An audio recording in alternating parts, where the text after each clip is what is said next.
Hey, Frontline fans, welcome back to Comic Frontline and fans. You're back with me, Mike Spider Slayer, getting ready to do that all-important comic book review so you, the fans, can make a decision on what comic books to buy. And today, fans, we're going to be talking about Penny Dora issue number 3. That's right, fans. Now, this book is written by Michael Stock, and the artwork is done by Cinia Grace. The artwork is very simplistic because the setting and the tone of this book is you think that it's really a children's type of title. But the story is starting to get a little bit more in depth. And yes, younger readers can read this too, because really the creator who is writing this comic book, his daughter at the time, I think, was 8 years old and is the one that came up with the initial concept of this story. So as you can see, the art is pretty simplistic. Here we can see that's Penny right there, and she's with her friend is Lizzie. But the colors are bright, and it's not really such a bad-looking book. I love the character and the facial expressions here. You can get a lot out of that on the concern and the happiness on one's face or whatnot. And in this issue, we get to explore some dream escape-like setting in here. So this is the first time where the book kind of gets a little bit mystical in the reader's eyes. And so I like the artwork that it provides throughout the particular issue. So I really enjoyed it. And the series has been surprising. You would think maybe for a younger audience book, you would maybe not enjoy it. But I think it's made for all readers in general. So in this particular issue, Penny Dora has now received this box, okay? And she's kind of scared of this box. It kind of talks to her. It says, make your wish, make your wish. And if she makes a wish, the wish comes true. And she got freaked out because it wound up calling her name in the last issue. So she makes a decision, and she finds that her friend Lizzie is not afraid of the actual box. And what happens is she winds up taking the box. She pretends like it's a little baby, like her baby dolls, and she's going to her friend's house, Lizzie's house. And she pretends that, she goes over there and she winds up going to hand over the box to Lizzie, okay? Because she's not scared of the box. She feels that she can take care of it, that she can watch it, and she'll make a decision, what harm can that be? I feel that she's a responsible friend. And when, Lizzie gets this box, she winds up, getting this look in her eyes like, yeah, I have this box. And, she's like, oh, if you want it, just, ask me tomorrow. But right now I feel like I want the box.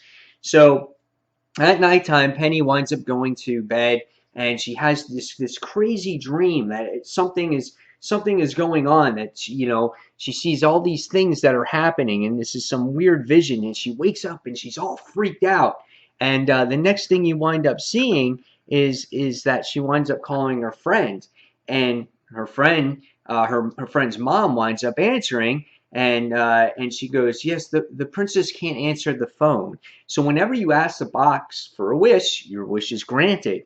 So what happens is right away she gets all panicked, and she drives her bike on over there. The book was very descriptive about sitting there going, oh, she's driving over there with two patches in her tire, and she hurries up and runs over there. And the next thing you wind up seeing, instead of her house being a house, it's a castle. And you're just like, oh my God, she wanted to wish to be a princess. And, because that's every young girl's dream, is to be a princess of the castle. And the next thing you see, she knocks on the door, and her mom answers, and her mom is like her little servant right here. And as we continue to read through the issue, you wind up seeing that the power has kind of gotten into Lizzie's head. She's like, well, this is my box now. You gave it to me. You can't have it back. And you get to see what Lizzie looks like now. She wears a crown on her head. She has her mom doing her biddings for her, and we can see that the box is in her possession, and she feels that now Penny is becoming a kind of a threat to her. So right away she grabs the box and she winds up making wishes with it. And the next thing she goes is she calls upon dragons and trolls and other mysterious creatures to come to her aid to help protect her against what is supposedly her best friend.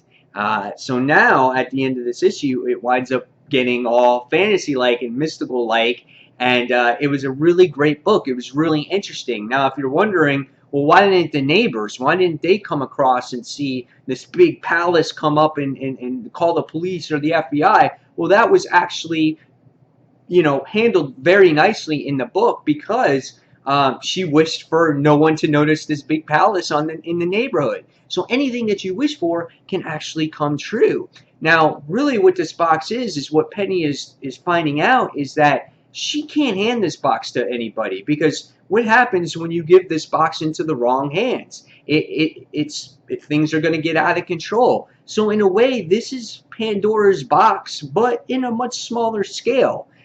So it'll be interesting to see how this title moves forward. I think there's going to be a second story arc from what I heard, and how this story moves forward after this initial arc of the first 4 issues. It'll be interesting to see how Penny handles this box. What does it do to get in the wrong hands and things like that. But it was really good to see something like this in a much younger scale. To see what her best friend would do with this box, and you can see that the power is twisting her. It's making her into a bad girl. And so I really enjoyed this issue. I thought this issue was better than the second one. The second one was kind of repetitive from the first issue, but now there's some progression going on here. And now how is Penny going to react on these dragons and these creatures against Princess Lizzie? So I think this is a great series, guys.